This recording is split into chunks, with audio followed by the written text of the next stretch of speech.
Hello, and welcome to the Sparta Group podcast.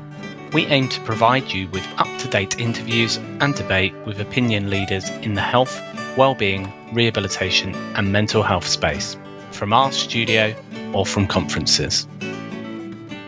Hello, my name is Steve Bennett from Sparta. Welcome to the latest in our question and answer sessions with Dr. Sandi Mann, Senior Psychology Lecturer at the University of Central Lancashire, expert workplace consultant, author of several books on psychology and human potential, who runs her own private clinic and is clinical psychology lead for Sparta Health. Hello again, Sandi. Hey, Steve, how are you doing today? Yeah. What's my throat there?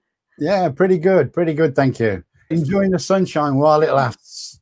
We've got to make the most of it. That's what they always say, don't they? Whenever you go anywhere, got to make the most of it. Yeah, we've got to figure out a way of doing these podcasts out in the open air, but I don't think they've got that one sorted yet. No, I mean, it would be nice, but I don't think it'd be nice for us. I'm not sure the quality would be as good, but we could put our arms out and get a bit of a tan at the same time. Well, today, really enjoyed the last session that we did, by the way, the last series of questions and answers that you gave, which was really insightful and useful. And hopefully today will be just as valuable. We've got a number of subjects to cover. See if I can just start straight away with a question that revolves around leadership. I mean, a lot of these subjects that we've talked about relate to everybody, whether they're a leader or whether they're in the workplace. But this first question really is similar to one that we spoke about previously about imposter syndrome and that sort of thing.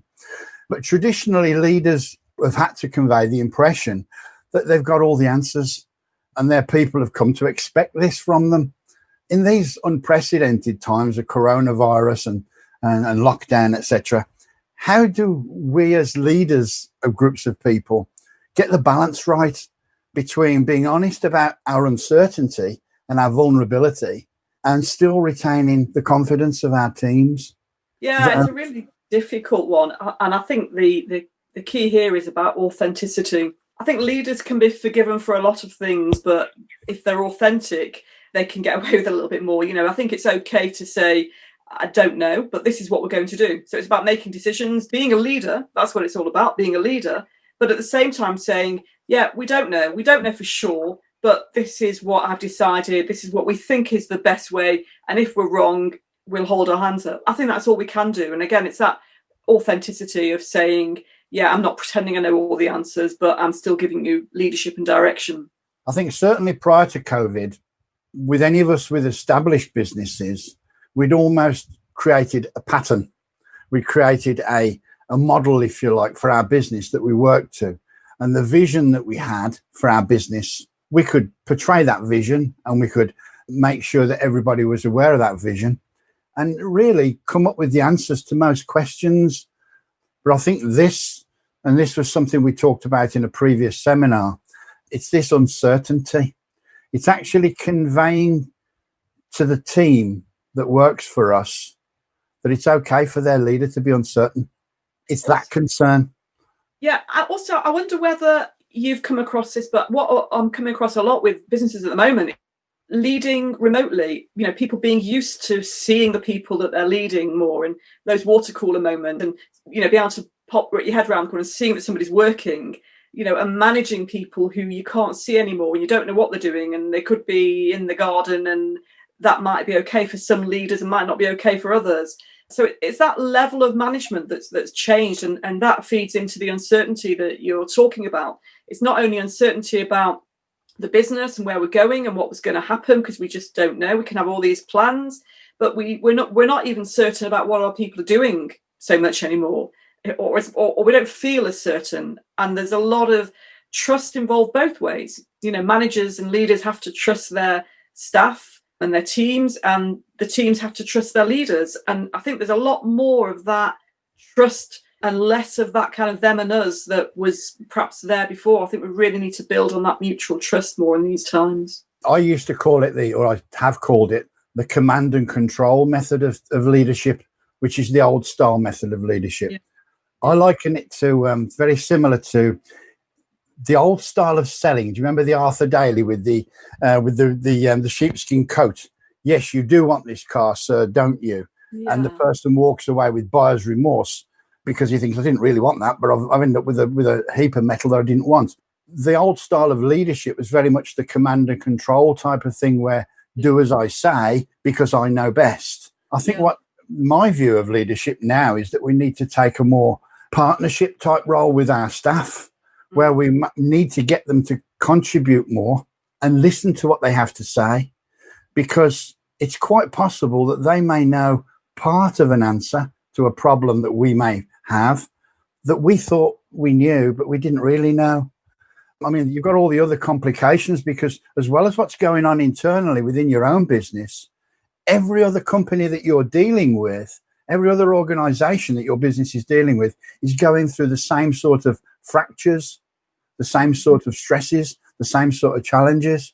So it's a matter of having to be understanding with them too, as well as being understanding with each other, and asking the staff to be forgiving and understanding of us if we don't always know the answers. Yeah, and now is really the time for transformational leadership.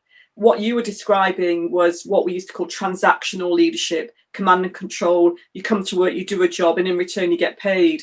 We need more than ever to move over to transformational leadership. This is a leadership style where the leader is transforming their team into people who want to go over and beyond the command and control, the transaction. They're not just coming to work to get the pay. They're coming to work because they believe in the product, they believe in the business, and they want to contribute to that. And part of transformational leadership is empowering your team to make decisions and to be part of the whole process. That partnership that you talk about is so important for this transforming staff members or employees into team members, and that you become a team. Yes, you need that leadership, but the more empowerment and the more involvement you can get from your team, especially in these difficult times, the more they're going to want the business and the product to succeed, and the less you have to worry about micromanaging them. Where are they? Are they in the garden? Have they gone shopping? Where are they? I can't see them. The less you have to worry about that, and the more everybody's involved in just making the company great, making the product great, and just contributing to the overall success, which is what it's all about. That's really, really good. It's a really good explanation. I mean, while you were talking then, I was thinking about the two different types of businesses that we all deal with, not just in our industry, in the insurance industry. It exists in all walks of life. And that is the SME type business, the smaller local business that you deal with. And then there's the big corporate giant that you're dealing with. And what I've experienced, or what we've experienced, is that the bigger corporate companies that we deal with, they are literally like the oil tanker in the ocean, finding it more difficult to change their systems and their processes. Whereas the smaller SME sized business and its leadership team has the ability now, I believe, to become more successful, because it has the dynamics that it can move more quickly. It can change its thinking processes more quickly. It doesn't have to change the thinking processes of a whole management team. It's just changing its own thinking processes of the owner and perhaps these principal managers in order to be able to make that happen. So you've got this big corporate animal where things are done corporately. This is the way we always do it here. And then you've got the smaller SME company, and they're each facing different challenges in this crisis. And I'm fascinated to see how it's all going to pan out, and who are going to be the star players in all of this, and who are going to be the people who are struggling. I mean, the key to all of this is something that's been there pre-COVID, but we perhaps didn't realise it quite as much. But the key is flexibility, having a flexible approach to work, to business, to employees, blended approach. And in university, we're talking about, where I teach, we're talking about blended learning. This is really how it should have been. This flexible approach to business is how it should have been. But obviously, the larger organisations have been perhaps a little bit slow with that. But now we all have to be flexible. We don't know what's going to happen. We could all go back to work and then all come out again locked down. We just don't know. So we have to be a much more flexible workforce. We have to have much more flexible procedures, whether that be working from home, working remotely, whatever it is, changing our product, adapting new products, new ways of working. That has to be the norm. That has to be the only certainty that we have. The only certainty we have at the moment is that things are going to be uncertain, and therefore those that are more flexible, and like you say, sometimes those more flexible organizations are the ones without the very complex management structures and the different levels, but the ones that are more flexible are the ones that are going to win. It's been so useful, this little question and answer session, this first one alone. I think we probably need to bring this one to a close now so we can start another question. Thank you so much for all of that. That was really useful, especially relevant in these days where, as you quite rightly say, I think the key words that I've come away with is honesty, authenticity, and flexibility. Those are the three. We need to have all of those characteristics with our people to move forward. Thank you. See you next time. See you next time, yes. At Sparta Group, we are keen to hear your thoughts about the topics discussed today. So please tweet us at Sparta_health or visit our website for more information and support.